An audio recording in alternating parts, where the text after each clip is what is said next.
Hi guys, welcome back to my YouTube channel. ಇವತ್ತು ಬೆಳಗ್ಗೆ ಎದ್ದು ರೆಡಿಯಾಗಿದ್ದೀನಿ. 10 ಗಂಟೆಗೆ ಒಂದು ಔಟ್ಡೋರ್ ಡೆಕೋರೇಷನ್ ಇತ್ತು, ಅಲ್ಲಿಗೆ ಹೋಗಬೇಕು. ಮತ್ತು ಅದಕ್ಕೂ ಮುಂಚೆ ಶಾಪ್ಗೆ ಹೋಗಿ ಐಟಮ್ಸ್ ಇಟ್ಕೋಬೇಕು. ಹಾಗೆಯೇ ವೆಲ್ಕಮ್ ಬೋರ್ಡ್ ತೆಗಿಸ್ಬೇಕು. ಅವ್ರೊಂದು ಫೋಟೋ ಕಳಿಸಿದ್ದಾರೆ, ಇದೇ ಫೋಟೋನ ಹಾಕಿ ವೆಲ್ಕಮ್ ಬೋರ್ಡ್ ಮಾಡಿಕೊಡಿ ಅಂತ. ಅದಕ್ಕೆ ಅಲ್ಲಿ ಹೋಗ್ಬಿಟ್ಟು ಅದನ್ನು ಕೂಡ ಇಸ್ಕೊಬೇಕು. ಬನ್ನಿ, ಕಸ್ಟಮರ್ ಪಾಪು ಬರ್ಡೆಗೆ ಫ್ಲೆಕ್ಸ್ ಹಾಕೋಕ್ಕೆ ಹೇಳಿದ್ರು. ವೆಲ್ಕಮ್ ಬೋರ್ಡ್ಗೆ ಒಂದು ಚಿಕ್ಕದಾಗಿ ಅದನ್ನು ತೆಗ್ಸೋಕ್ಕಂತ ಬಂದಿದ್ದೀನಿ ನಾನು. ಫ್ಲೆಕ್ಸ್ ತೆಗ್ದಿರಾ ಅನಿಸುತ್ತೆ. ಒಂದು 5 ಮಿನಿಟ್ಸ್ ವೆಯ್ಟ್ ಮಾಡಿ ಅಂತ ಹೇಳಿದ್ರು. ವೆಯ್ಟ್ ಮಾಡ್ತಿದ್ದೀನಿ. ತೆಗ್ಕೊಟ್ಮೇಲೆ ನನ್ನ ಫ್ರೆಂಡ್ ಮನೆಗೆ ಹೋಗ್ಬಿಟ್ಟು ಅವಳನ್ನ ಕರ್ಕೊಂಡು ಶಾಪ್ ಹತ್ರ ಹೋಗ್ಬೇಕು. ಶಾಪಿಗೆ ಬಂದು ಮಾಡಿ ಬರ್ಡೇಗೆ ಬೇಕಾಗಿರೋ ಥಿಂಗ್ಸ್ ಎಲ್ಲನೂ ಎತ್ಕೊಂಡು ಹಾಗೆ ಅವ್ರು ಕೇಳಿರೋ ಫ್ಲೆಕ್ಸ್ನ ರೆಡಿ ಮಾಡಿಸ್ಕೊಂಡು ಇವಾಗ ಹೋಗ್ಬೇಕು. ಬಸ್ ಅವ್ರ ಲೊಕೇಶನಿಗೆ ಹೋಗಿ ಡೆಕೋರೇಷನ್ ಮಾಡ್ಕೊಡ್ಬೇಕು. ಲೊಕೇಶನಿಗೆ ರೀಚ್ ಆದ್ವಿ. ಡೆಕೋರೇಷನ್ ಇರೋದು ಆಲ್ರೆಡಿ ಪೆಂಡಲ್ ಎಲ್ಲ ಹಾಕಿಸಿ ರೆಡಿ ಮಾಡಿಸಿದ್ದಾರೆ. ಇಲ್ಲಿ ಇವಾಗ ನಾವು ಡೆಕೋರೇಷನ್ ಮಾಡಬೇಕಾಗಿರೋದು. ಇವಾಗೆಲ್ಲನೂ ರೆಡಿ ಮಾಡ್ಕೋಬೇಕು. ಡೆಕೋರೇಷನ್ ಮಾಡೆಲ್ಲ ಮುಗೀತು. ಇವತ್ತಂತೂ ಹೆವಿ ಬಿಸಿಲು, ನೋಡಿ ಎಷ್ಟು ಬಿಸಿಲು ಕಾಣಿಸ್ತಿದೆ ಅಂತ.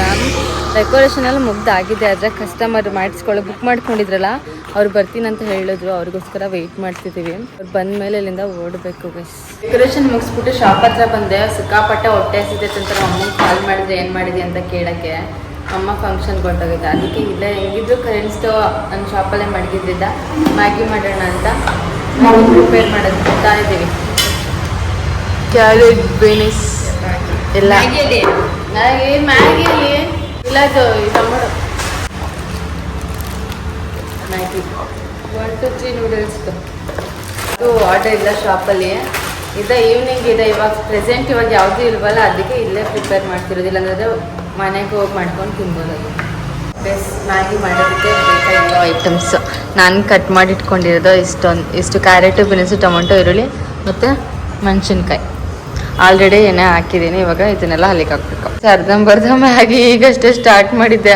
ಅವಾಗಲೇ ಕರೆಂಟ್ ಉಂಟಾಯ್ತು ಶಾಪಲ್ಲಿ. ನಾನು ಬೇರೆ UPS ಹಾಕ್ಸಿಲ್ಲ ಅಂತ ನೆನ್ನೆ ಕರೆಂಟ್ ಇಲ್ಲ ಅಂತ ಶಾಪೇ ಓಪನ್ ಮಾಡಿರಲಿಲ್ಲ.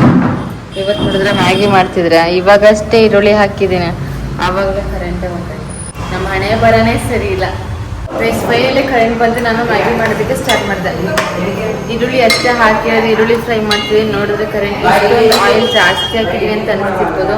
ಅದು ಟೊಮೊಟೊ, ಬೀನ್ಸು, ಕ್ಯಾರೆಟ್ ಎಲ್ಲ ಹಾಕಿದಾಗ ಸರಿ, ಇಲ್ಲಾಂದರೆ ಇಲ್ಲೊಂದು ಸ್ವಲ್ಪ ಎಣ್ಣೆ ತೆಗೆದುಕೊಡ್ಬೇಕು. ಅರ್ಧ ಗಂಟೆ ಆದಮೇಲೆ ಕರೆಂಟ್ ಬಂದಿರೋದು. ಎಲ್ಲರೂ ಹೇಳ್ತಾರೆ ನಿಮ್ಮೂರು ಸಿಟಿ, ನಿಮ್ಮೂರಲ್ಲೆಲ್ಲ ಕರೆಂಟ್ ಹೋಗುತ್ತೆ ಅಂತ. ಅವ್ರಿಗೇನು ಗೊತ್ತು, ಕರೆಂಟ್ ಹೋಗ್ತಾನೆ ಇರುತ್ತೆ. ಮತ್ತು ನಿನ್ನೆ ಅಂತೂ 1 day ಫುಲ್ ಕರೆಂಟೇ ಇರಲಿಲ್ಲ. ಇವತ್ತು ನೋಡಿದ್ರೆ ಕರೆಂಟು ಅರ್ಧ ಗಂಟೆ ಹೋಗಿದ್ದು ಇವಾಗ ಬಂದಿದೆ. ಮತ್ತೆ ನಾನು ಮ್ಯಾಗಿ ಮಾಡೋದಕ್ಕೆ ಸ್ಟಾರ್ಟ್ ಮಾಡಿದ್ದೀನಿ. ಈರುಳ್ಳಿ ಫ್ರೈ ಆದಮೇಲೆ ನೀಟಾಗಿ ಕ್ಯಾರೆಟು, ಬೀನ್ಸ್, ಟೊಮೊಟೊ ಎಲ್ಲನೂ ಹಾಕಿ ಫ್ರೈ ಮಾಡಬೇಕು. ನೀಟಾಗಿ ವೆಜಿಟೇಬಲ್ಸ್ ಎಲ್ಲನೂ ಬಾಯ್ಲ್ ಮಾಡ್ಕೊಂಡಾದ್ಮೇಲೆ ಮ್ಯಾಗಿನ ಆಲ್ರೆಡಿ ಇಲ್ಲಿ ಇಟ್ಕೊಂಡಿದ್ದೀನಿ ನೀಟಾಗಿ. ಯಾಕಂತಂದರೆ ಇಲ್ಲಿಗೆ ಇವಾಗ ಫಸ್ಟು ನೀರು ಹಾಕಬೇಕು. ವೆಜಿಟೇಬಲ್ಸ್ ಎಲ್ಲ ನೀಟಾಗಿ ಫ್ರೈ ಆದಮೇಲೆ ಇವಾಗ ನೀರು ಹಾಕಿದ್ದೀನಿ. ಮ್ಯಾಗಿ ರೆಡಿ ಆಗುತ್ತೆ ಇನ್ನೊಂದು ಸ್ವಲ್ಪ ಹೊತ್ತು. ಎಲ್ಲರೂ ಹೇಳ್ತಾರೆ ಏನು 2 ನಿಮಿಷಕ್ಕೆ ಮ್ಯಾಗಿ ರೆಡಿ ಆಗಿಬಿಡುತ್ತೆ ಅಂತ. ಮೋಸ್ಟ್ಲಿ 2 ನಿಮಿಷಕ್ಕೆ ಆಗುತ್ತಿಲ್ವೋ ನನಗೆ ಗೊತ್ತಿಲ್ಲ. ಆದರೆ ನಾನು ಮ್ಯಾಗಿ ಮಾಡಬೇಕು ಅಂದರೆ ಅರ್ಧ ಗಂಟೆ ಬೇಕು. 2 ನಿಮಿಷಕ್ಕೆ ಮ್ಯಾಗಿ ರೆಡಿ ಮಾಡಿಬಿಡ್ತಾರೆ. ನಮಗೆ ಹೇಳ್ಕೊಡಿ ಆ ಥರ 2 ನಿಮಿಷಕ್ಕೆ ಮ್ಯಾಗಿ ಮಾಡೋದನ್ನು. ನನ್ನ ಫ್ರೆಂಡ್ ಹೋಯ್ತಾಳೆ, ಇವಳು ಯಾವಾಗಲೂ ಅರ್ಧ ಗಂಟೆ ಮ್ಯಾಗಿ ಮಾಡೋದು ಇವಳು ಅಂತ. ನೀರೆಲ್ಲ ನೀಟಾಗಿ ನೀರು ಕುದಿಬೇಕು. ಅದಾದಮೇಲೆ ಇದು ಮ್ಯಾಗಿ ಹಾಕೋದಕ್ಕೆ ಎಲ್ಲ ರೆಡಿ ಫುಲ್ ಪ್ರಿಪೇರ್ ಮಾಡ್ಕೊಬಿಟ್ಟಿದ್ದೀನಿ ಎಲ್ಲ. ನೋಡ, ರುಚಿಗೆ ತಕ್ಕಷ್ಟು ಉಪ್ಪು, ಆಲ್ರೆಡಿ ಸಾಲ್ಟ್ ಹಾಕ್ಬಿಟ್ಟಿದ್ದೀನಿ ಸ್ವಲ್ಪ. ಇವಾಗ ಇನ್ನೊಂದು ಸ್ವಲ್ಪ ಎಕ್ಸ್ಟ್ರಾ ಹಾಕಿದೆ. ನೀರು ನೀಟಾಗಿ ಕುದಿದಾದ್ಮೇಲೆ ಮ್ಯಾಗಿ ಹಾಕಬೇಕು. ನಂಗೆ ಮಾಡೋಕ್ಕೆ ಬರಲ್ಲ, ಏನು ಇವಕ್ಕ ಎಲ್ಲ ಗೊತ್ತಿರೋಂಗೆ ಎಲ್ಲ ಹೇಳ್ಕೊಡ್ತಾಳೆ ಅನ್ಕೋಬೇಡಿ. ನನಗೆ ಹೆಂಗೆ ಗೊತ್ತು ಹಂಗೆ ಮಾಡೋದನ್ನ ನಾನು ಹೇಳ್ತಿದ್ದೀನಿ ಅಷ್ಟೆ.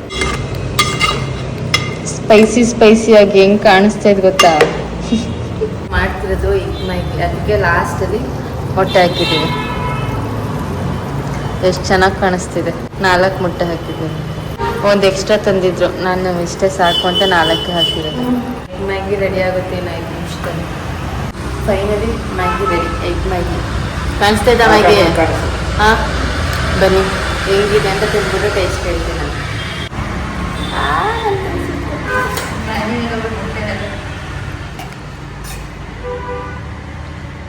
ಮ್ಯಾಗಿ ಟೇಸ್ಟ್ ಮಾಡೋಣ. ಫೋರ್ಕ್ ತಗೊಬರೋಕ್ಕೆ ಅಂತಲೇ ಹೋಗಿದ್ದು, ಆದರೆ ಮರ್ತ್ಕೊಂಡು ಬಂದಿದ್ದು. ಅಂದರೆ 2 ಸ್ಪೂನ್ ಇತ್ತು, ಅದಕ್ಕೆ ಅದೇ ಸ್ಪೂನ್ ಹಾಕಿದ್ದು.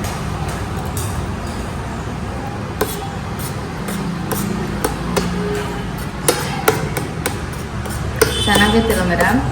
ನಾನು ಮಾಡಿರೋದೆಲ್ಲ ಚೆನ್ನಾಗೇ ಇರುತ್ತೆ. ಏನಿಲ್ಲ, ಚೆನ್ನಾಗೈತೆ, ಟೇಸ್ಟ್ ಎಲ್ಲ ಸಕ್ಕತ್ತಾಗೈತೆ. ಚೆನ್ನಾಗೈತಾ?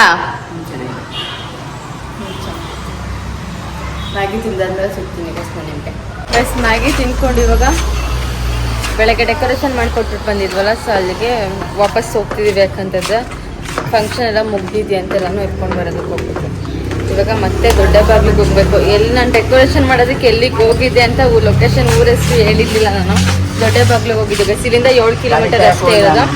ಇವಾಗ ಮತ್ತೆ ವಾಪಸ್ಸಲ್ಲಿ ಹೋಗಿ ಮಾಡಿಕೊಟ್ಟು ಡೆಕೋರೇಷನ್ ಎಲ್ಲ ತೆಗೆದ್ಬಿಟ್ಟು ಎತ್ಕೊಂಡು ಬರಬೇಕು. ಡೆಕೋರೇಷನ್ ಐಟಮ್ ಎಲ್ಲ ಎತ್ಕೊಂಡು ಬಂದಮೇಲೆ ಟಿಶ್ಯೂ ಶಾಪಲ್ಲಿ ಒಂದು ಬರ್ಡೇ ಇತ್ತು, ಅದು ಕೂಡ ಮುಗೀತು. ಇವಾಗ ಎಲ್ಲ ವೇಸ್ಟ್ ಎಲ್ಲ ಹಾಕಿ ಇಂಟಿಸ್ತಿದ್ವಿ.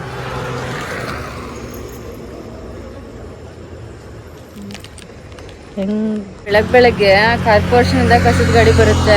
ಅದು ಬರೋ ಟೈಮಿಗೆ ನಾನಂತೂ ಶಾಪ್ ಓಪನ್ ಮಾಡಿರಲ್ಲ. ಅವ್ರು ನಾನು ಒಂದಿನೂ ನೋಡೇ ಇಲ್ಲ.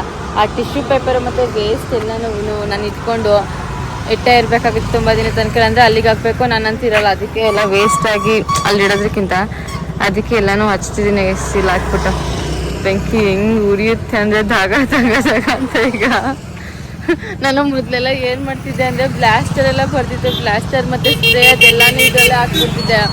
ಇಲ್ಲಿ ವೆಹಿಕಲ್ಸ್ ಯಾವಾಗಲೂ ಇಲ್ಲಿ ಓಡಾಡ್ತಿರುತ್ತೆ, ಅಂಥ ಟೈಮಲ್ಲಿ ಬ್ಲಾಸ್ಟ್ ಆಗಿಬಿಡ್ತಿತ್ತು. ಅವಾಗ ಇಲ್ಲಿ ಸೌಂಡ್ ಆಗೋದು ನನ್ನ ಶಾಪ್ ತನಕ ಕೇಳಿಸ್ತಿತ್ತು.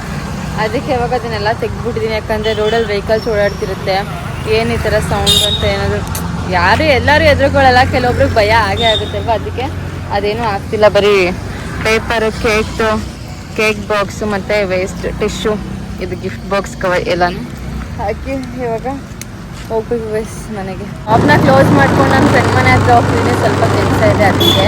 ಅದು ನನ್ನ ಫ್ರೆಂಡು ಒಂದು ಡೆಕೋರೇಷನ್ ಕೇಳಿದ್ದಾಳೆ ಆ್ಯನಿವರ್ಸರಿಗೆ ಮತ್ತು ಅವಳ ಮಗಳಿಗೆ ಬರ್ಡೇಗೆ. ಅದಕ್ಕೆ ಸ್ವಲ್ಪ ಡಿಸ್ಕಸ್ ಮಾಡಬೇಕು. ಡಿಸ್ಕಷನ್ ಸಿಕ್ಕಾಪಟ್ಟೆ ಇದೆ. ಅದಕ್ಕೆ ಅಲ್ಲಿಗೆ ಹೋಗ್ತಿರೋದು. ಇವಾಗ ಮಾತಾಡಿಕೊಂಡು ಬರಬೇಕು ಬಸ್. ನೋಡೋದು ಏನು ಮಾಡ್ಬೇಕಂತ ಆಗುತ್ತೆ.